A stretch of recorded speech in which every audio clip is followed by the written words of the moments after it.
Hello, everyone. Welcome to the Skull Session Recruiting Podcast, brought to you by BuckeyeHuddle.com. I am Marc Givler, joined by Tony Gerdeman today. Kevin is on a little trip. He's dealing with a personal issue, which we wish the best on with his family. But so Tony's pinch hitting today, and we're gonna dive into the Ohio State Penn State visitor list because it is a loaded group. This is their big weekend, Tony. You know, the way the schedule fell, Notre Dame's a road game, Michigan's a road game, Wisconsin's a road game, Michigan State has turned out to be terrible. Like there's a lot that happened here to kind of get us to this point, but big recruiting weekend.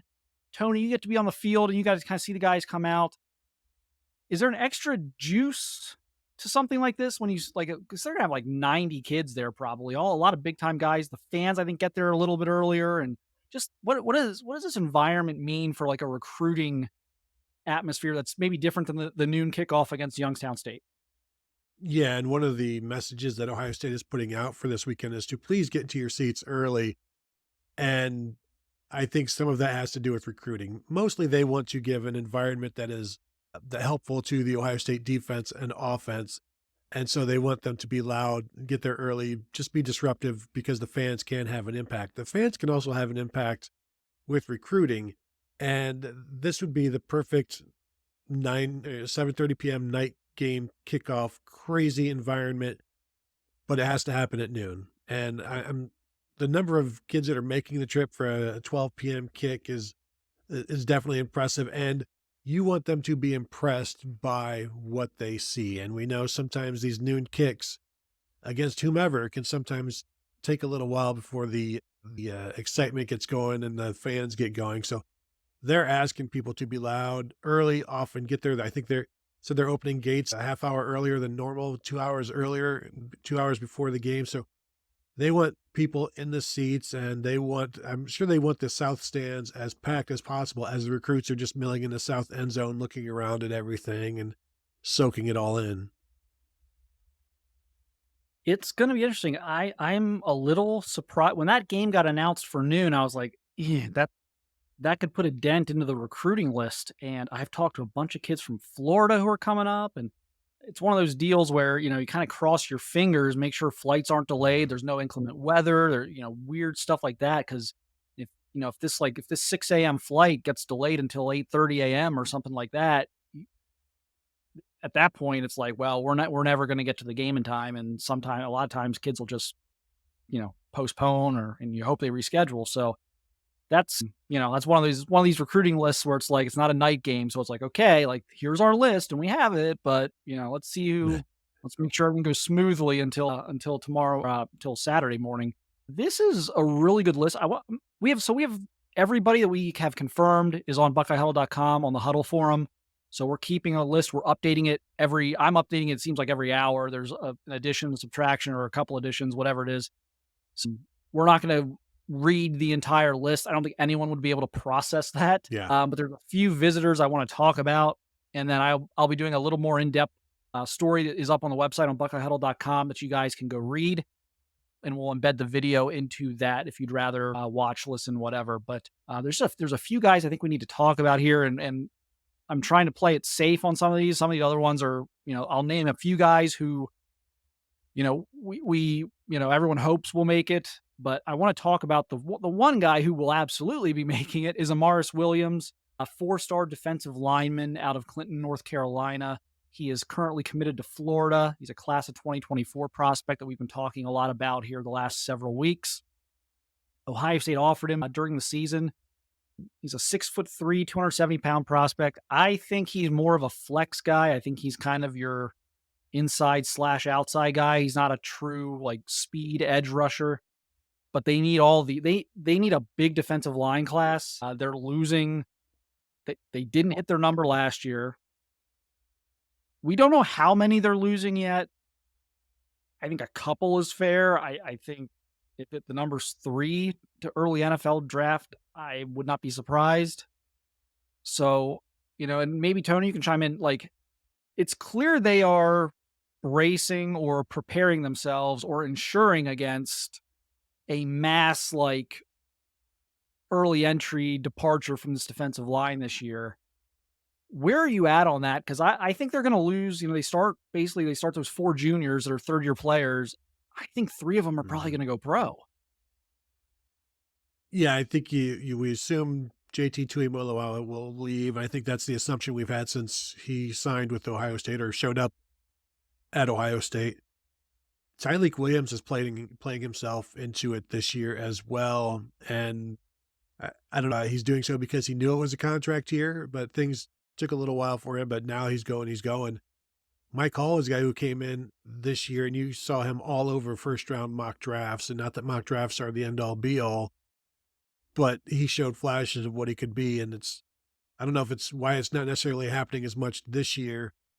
So I think those three are likely. I do wonder then if Jack Sawyer becomes the Will Smith Fresh Prince meme, like looking around at the empty house and is like, I'm going to go too. And it depends on how he closes. And Jim Knowles has been happy with him. He had a good game last week. Like if he takes off and has a good rest of the season, I could see all four. But I think right now, you set the over under on 2.5. I'm going to go over. You set it at 3.5. I'm probably going to go under. Yeah, Sawyer's kind of interesting. I think going into the year, the mindset was I'm going to have a huge year and go pro. That didn't happen the first 5 games of the season. And it kind of developed into a situation where it looked like Caden Curry was even stealing some Mhm. snaps for him there 2 weeks ago in the second half. And so you kind of wonder, like, could he even, what kind of decision would that be? Then he comes back and he has, a sack and a half against Purdue. And it's one of those situations where if he would get hot, if he would have a sack or two against Penn State, a big game against Michigan, a big game in like the college football playoff, that could happen. And it's been something they've been preparing or, quietly kind of trying to ensure against for a long time is they think they've got a I think they think they've got a couple guys who are ready and who will go pro, and then they've got a couple guys who like, boy, is he actually going to do this? And it's funny because the guy I think they thought was going to go pro before the season was Sawyer, and then the guy they were worried about maybe making a iffy decision was Tyleik Williams. And now I think it's almost flipped where it's like, Mhm. ooh, we might be losing Tyleik Williams, but is Jack Sawyer going to make an iffy decision? So they need bodies. I know everyone's obsessed with the edge guys, the speed rushers, but they need bodies all over that defensive line right now. Is Morris Williams, is he, you say like he can do both. Is this trending towards Jim Knowles wanting a three down lineman thing where Williams is maybe more of he can do the 3-4 end and also the three technique and a 4-3, and he can be that guy. And then you put the jack outside of him, that sort of thing. It kind of feels that way. They're recruiting a lot of bodies like that. I know Edric Houston hopes that's not the case because he specifically Mhm. kind of like one of the big selling points for Ohio State was he does not feel he fits that 3-man front. So that kind of hurt Georgia and Alabama in their pursuit of Edric Houston. So, but it does feel like maybe that's Knowles' preference. And, we'll go down this rabbit hole, I'm sure, a million times between now and the offseason. But it's like, okay, does that mean like is Larry Johnson on the same page with Knowles, or is Larry Johnson going to be the defensive line coach next year? Like, how are they coming to this conclusion if that is the conclusion they're trying to ultimately arrive at? Well, and I think maybe it doesn't have to be decided now because you're not expecting him to play next year. Like you're not expecting any freshmen. So you can kind of kick that can down the road. But if you can get a talented defensive lineman into the fold, you do it and then you figure it out later. Yeah, and that's generally how these things work. But with Williams, they offered him. Look, Florida is somehow 5-2, almost by miracle. I don't know how strong they're going to finish. They put a good recruiting class together, but there's been some turmoil. I think they've calmed things down a little bit by surviving these last couple of weeks when it looked like they were going to lose a couple more games. But there's some stuff going on there, and Marcus Williams is not a Florida kid; he's from North Carolina, so he's just as good, probably closer to Columbus at that point. Larry Johnson has recruited that state very heavily over the years. Doesn't win them all there, but he's always involved with those defensive linemen out of North Carolina. I think they're in a good spot to flip him this weekend. I think they're going to want a quick Mm. decision. Like, I don't think this is going to be like, "Oh, we're bringing you on this official, and then, yeah, go home and think about it until December." I think they're gonna wanna know pretty quickly coming out of the visit, like, "Hey, can we count you in or not?" And so I think if he's going to flip, I think this will move quickly. But that's my prediction right now is that Ohio State is able to flip him. Just knowing how this started with him talking to them before the offer came and just trying to just getting everything up to speed, the interest he has shown. There's serious doubt on the Florida side of things about holding on to him. I think that's one guy they're Mm. not maybe not expecting to lose, but that's one guy that, if they do lose, I don't think they're gonna be stunned. So that's the only official visitor this weekend. Chance Robinson was scheduled. I talked to the South Florida Express guys. He is not making his official this weekend, nor is he making an unofficial this weekend. There was some talk. Well, maybe he'll just make the unofficial with the rest of the crew. They're bringing up a bunch of guys. Byron Lewis, 2025 running back, a couple of young receiver, defensive back types. So there's going to be a Jeremiah Smith, if you've heard of him, Mm. a 2024 receiver out of Chaminade, Madonna, that you may have heard of. So those guys are all coming up, but Chance is not. He has rescheduled for the Michigan State weekend, so he'll make his official that weekend. Still like Ohio State's chances there. I would have liked it. I would have liked him to come up, like from an Ohio State perspective. I think I would have liked Ohio State's chance a little more if he comes up and does this whole big thing this weekend. But that's what happens with this stuff. So still think they're in a pretty good spot there. Had a few other reschedules I kind of want to go over, like London Merritt's not coming, 2025 defensive end from Atlanta, from Woodward Academy, who I have as an Ohio State lean. He has homecoming. When he booked the flight, his homecoming had not been announced. He now has homecoming this weekend. He has pushed it back. He told me Michigan State, I think. I have to go read the text, but I think I put it on the board too, so it'll be on there. I think he's November 11th. I think he's Michigan State. So he'll be back. I just like the you've got Yeah. a big visit planned and homecoming gets dropped on that date and the girlfriend's like, "No, you're going to homecoming." You've been to Ohio State 4 times already. And yeah, I mean, he's been up here a lot. So that's nothing to worry about there. Interest still very high in Ohio State. Ohio State interest very high in London. So I think that's a guy that could very well end up in their 2025 class. I'm going to go through. It's funny. Look, there's some really good players here across positions. Like Carter Lowe, the Mhm. 2025 offensive lineman from Toledo Whitmer, best junior offensive lineman in Ohio.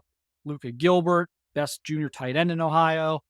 Anthony Sacca, a four-star linebacker in 2025 out of St. Joe's Prep.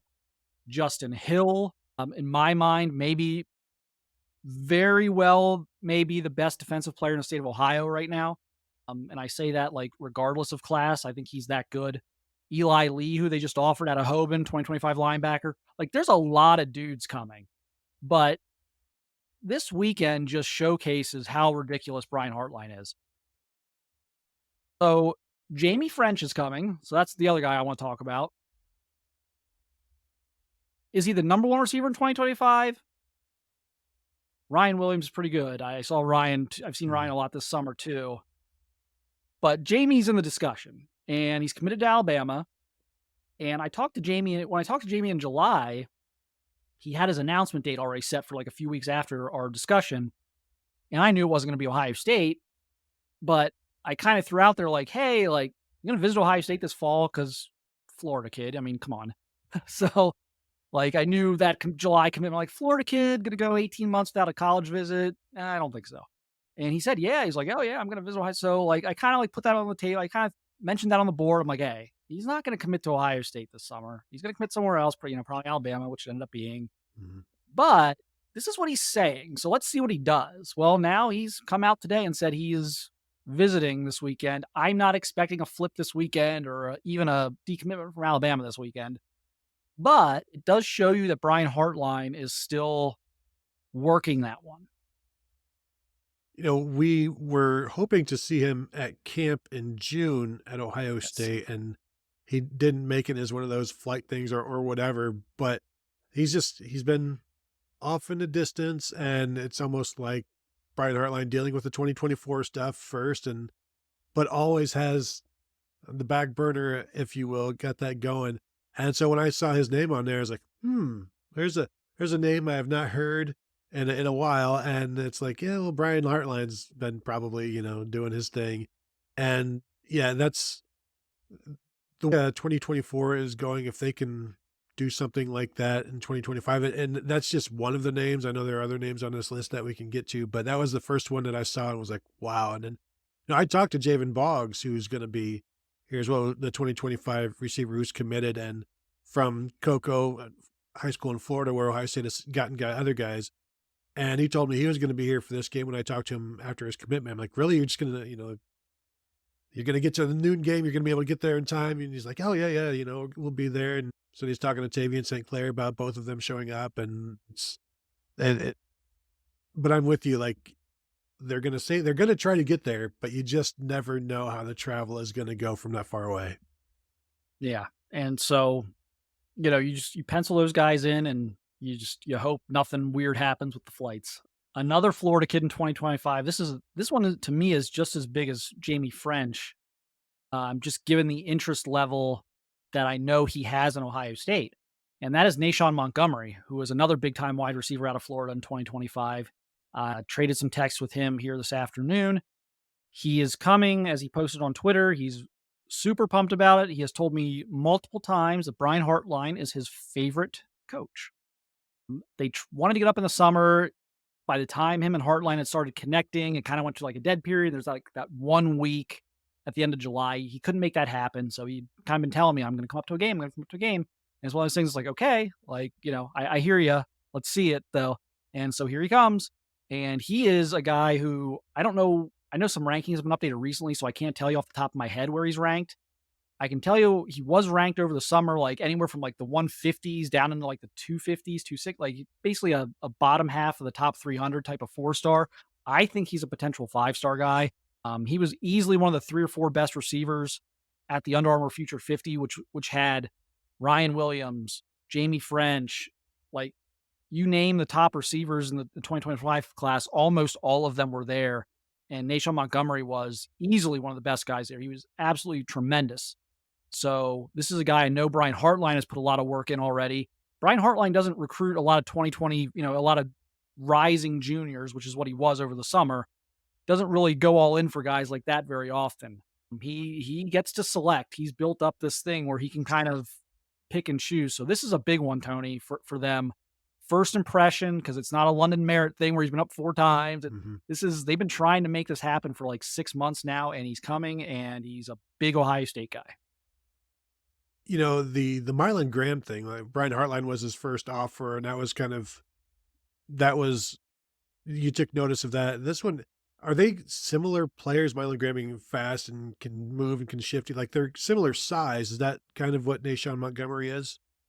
Yeah, he's not like 6'4", he's not like Jeremiah Smith, but he's 6'1" plus probably, 6'2" maybe. I mean, he's significantly over 6 feet tall and he's explosive. He's really explosive. So he's very much in that mold.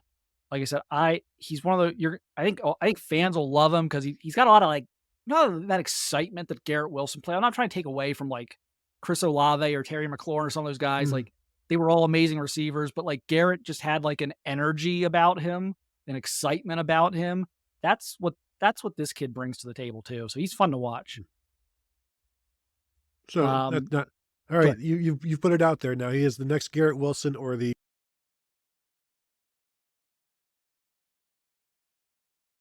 somewhere in that realm. No pressure. yeah, he's a real dude. And then you go down like we'll stop talking about Brian Hartline here in a second, but then you go down in 2026, and they've got Chris Henry Jr., who's committed, of course, coming 5-star. They've got Aaron Gregory coming, likely a 5-star. They've got Jabari Brady coming, possibly a 5-star. And they've got Brody Keefe out of Charlotte coming, who's like a 4-star guy. Only a lowly 4-star guy, Brody Keefe out of Charlotte.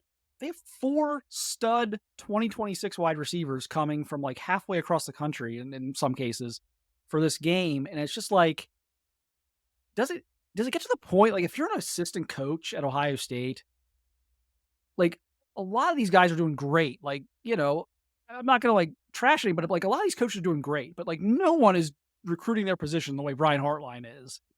Does it like, do you sit there and just like, dude, you're making us all look bad? Like, how does you look at this list? It is incredible how many receivers are coming in.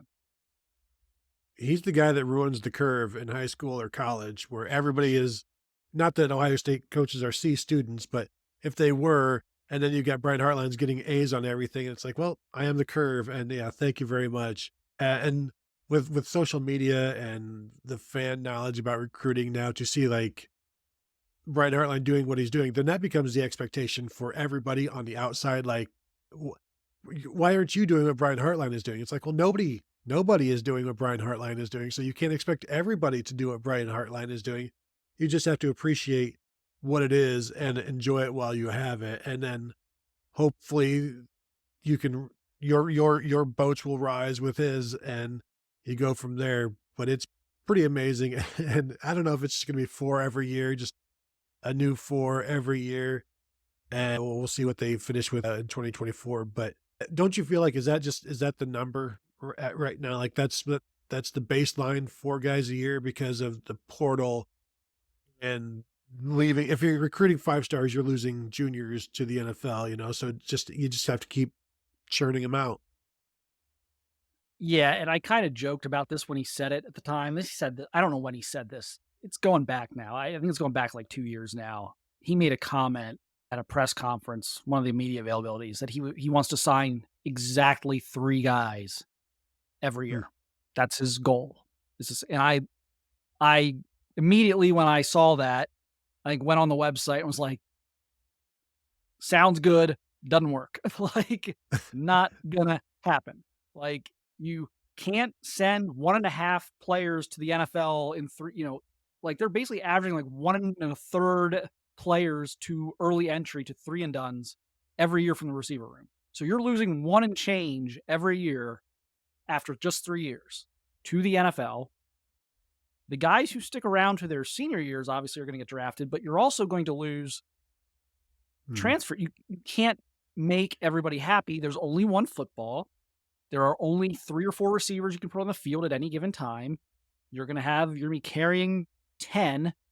You can't make everybody happy. And even a guy, like they lose to Iowa this year, you can't.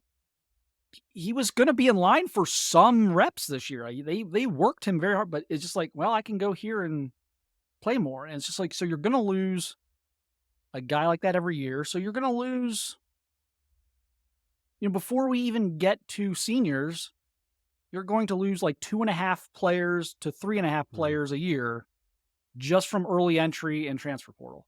So the notion you can only sign three every year is it was a good thought, Brian, but it's not going to happen.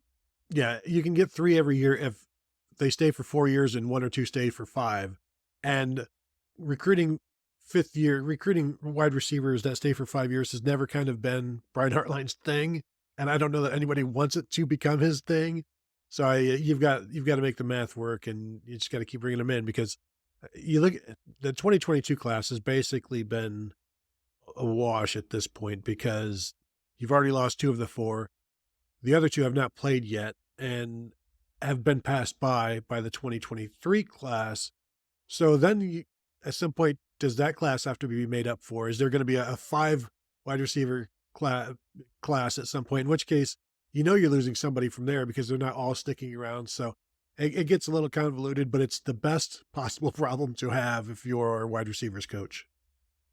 And I think what they would like to do moving forward, if they can, because they actually tried to do this, I think it was last summer, not this past summer, but the summer before. They tried to add a transfer, like a senior, like Mm. transfer portal body. Could end up going to Michigan actually. And I think then left Michigan to go somewhere else, but they may go that direction because I don't think Brian wants to bring in five high school kids. I think No. you're doing that. You're going to lose like two of them immediately because someone's going to have to be fourth and fifth in that mix. Someone's got to be fourth and fifth. So I think if you're Heartline, you probably want to fill a gap or two with like a veteran, like instant impact guy that doesn't threaten like a true freshman because he's going to be out. So they have tried that at points, but even that's hard to do because it's like, well, every other school I'm going that's, looking at me in the portal is telling me I can come in and be their number 1 or their number 2, and you're telling me that we've got 3 returning, like, all Big Ten caliber receivers, and I'm gonna just be a rotation guy, or I'm gonna have to, fight for Mhm. my position or whatever, and it's like these other schools are like, "Yeah, you come and catch 80 balls this year." So that proves more difficult than convincing a high school kid, because at least with the high school kid, you can tell him, like, "Look, this is all the guys who have come in just in the same situation you're in, where they're behind a bunch of future first round picks, and then they become future first round picks." So it's a yeah, first world problems. Yeah. You got Caleb Brown, who transfers from Ohio State to Iowa and still does not have a catch this Oh, year.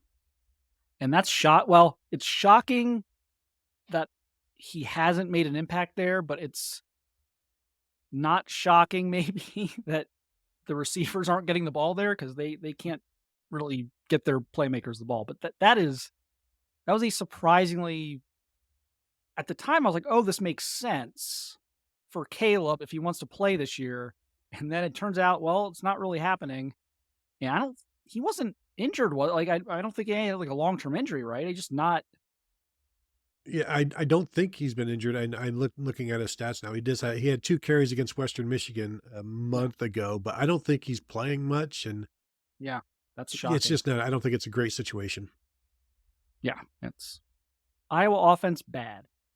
Again, I'll have some more stuff on the site, kind of dives into some of my big storylines for the recruiting weekend. But the last guy I want to talk about right now, Devin Sanchez. Tony, you saw Devin this summer, so you've got some. I'm not just throwing out a random name to you. Devin Sanchez Mhm. is a 5-star cornerback out of Houston North Shore in Texas. He is, I say arguably because it's just so early for these guys. I don't like to do it. I don't like to do the definitely labels, but he is arguably the best corner in the country in 2025. He reminded me so much of Jeff Okuda watching him at camp, just the way he's able to move at his size, and just his length, and just his pure just physical talent off the charts. He's back. Ohio State has really done a great job here. Tim Walton has done a great job here. I think people in Devin's corner are pretty intrigued by Ohio State as well. I don't think he's getting a lot of like, sometimes you get these guys and their family wants them to stay close to home. It's just so hard to overcome. And I don't think that's the case here. I think this one is there for Ohio State for the taking. I think they can win this. And he's back again. Doesn't and you cover the team, Tony. Doesn't this set up well for a 2025 kid to get early playing time? Which is kind of the way the roster is configured right now for like a kid like Devin to come in, and so I know they're pushing that. Like, hey, like here's the numbers right Mhm. now. So they're gonna push here. I'm not saying anything's gonna happen this weekend, but like this is a guy that they do have a chance at. This is not just like a courtesy visit. Well, and the other thing they can show him is that they started a true freshman in Denzel Burke in 2021. Jair Brown got a start as a true freshman in 2022. Jermaine Matthews is playing quite a bit now and is essentially the number 3 corner if you're not counting Jordan Hancock as the who mixes in there at nickel. Like, they will play the guys that deserve to be playing, and just watching him at camp, like, obviously he's tall. He's, at least 6'1", probably 6'2". I think he's listed at 6'2". Fast, smooth, quick. The other thing I noticed is like he was just always listening intently to the coaching, Tim Walton, and was watching everybody. And it wasn't just sometimes you see these guys, they'll go do their rep and they won't pay attention until their next rep. But he was engaged and talking to other coaches, and clearly he was a high priority. But it also felt like Ohio State was a priority for him when you're watching the communication. And yeah, if because you're going to be losing probably Denzel Burke this year. I assume Davis and Igbinosun will be leaving after next year. So there's going to be some jobs open in 2025, or at least a role. And, they like Calvin Simpson Hunt. They love Jermaine Matthews, but they love him so much right now that it's 6 games into his career, but it feels like he's going to play 3 seasons at Ohio State. He's going to be that next guy that plays 3 seasons and goes. And Malik Hartford got a start this year at safety. So Yes. those guys in the secondary, between Eliano and Walton, they're going to try and put their best 5 out there. So a lot of young guys getting reps back there. But to me, it was just interesting. Devin just was gushing about his Ohio State visit for that camp week. Everyone kind of we all got a chance to kind of interview him and talk to him when he did the camp, and he was just so enamored with Ohio State at that point. But you see that a lot with like Texas and Florida and just out of state guys, and then they go home and they visit a whole bunch of SEC schools that are 2 hours away instead of a flight or a 10-hour drive, and maybe you get him back on campus again, maybe you don't. And this Devin has really, really proven how interested he is in Ohio State by just continually the tone hasn't changed from him since by just actions, things he says when he talks about his top schools, the tone hasn't changed for him. And so this is shaping up to, I mean, we'll see. It's so early to say it's down to 3. I don't think it's down to 3, but this is kind of shaping up as Ohio State, Texas A&M, and Alabama. And so that's an interesting list for sure, but I think Ohio State's really doing a great job here, and I think this is a guy they can get. And if you're competing against Texas A&M, you might be able to get him as a sophomore once he hits the transfer portal. And who knows what's going to happen now at Texas A&M. Jimbo Fisher, things aren't going great for him, but yeah, let's see if that's a situation he wants to jump into. Yeah, so there's all sorts of like it's a long time. Like things can, he's far enough away from his signing day that things could go down the drain for what team he's looking at, and then and come back. like Texas A&M could fire Jimbo and everything be falling apart, and then come back next year and be like amazing with a new coach. And like he's so far away that like we don't like all we can talk about is like the snapshot of today, but like he's got eternity left. So there are some things, obviously everything's got to kind of progress in the right path, the right direction. But yeah, this is one of those 2025s I look at early and say, would you be shocked if he's in Ohio State's class? No, I wouldn't be. I think they're doing a great job there. So we will keep up. Like I said, there's a bunch of stuff I'm going to talk about on the website. There's a unbelievable contingent of 2026 Ohio guys that I'm excited about. They're going to be in there. I'm going to take my top 3 or 4 storylines. It's all written up. So if you'd like to read about this and not just listen or watch, go over there, BuckeyeHuddle.com. It's on the front page. And like I said, I'll embed this podcast into it for people. So you can kind of, pick what you want to do, but huge weekend. A lot of stuff's going to be shaped this weekend. The playoff hopes, the Big Ten race, some recruitments, really just a monster weekend for Ohio State. Maybe their biggest of the season. Obviously the Michigan game is 1A, 1B, but this is a game, they don't get to host recruits for the Michigan game. So this weekend has as much impact on Ohio State's next, 6 to 8 months as any weekend you will find on the calendar. But, thanks, Tony, for pinch hitting today. I'm going to have a bunch of stuff next week coming out of this as well on BuckeyeHuddle.com. Actions, visit updates, maybe a commitment story or two. We'll see how that goes. Keep it locked in here with BuckeyeHuddle.com and on YouTube at youtube.com/BuckeyeHuddle. Appreciate everyone watching and listening, and we will catch you next time.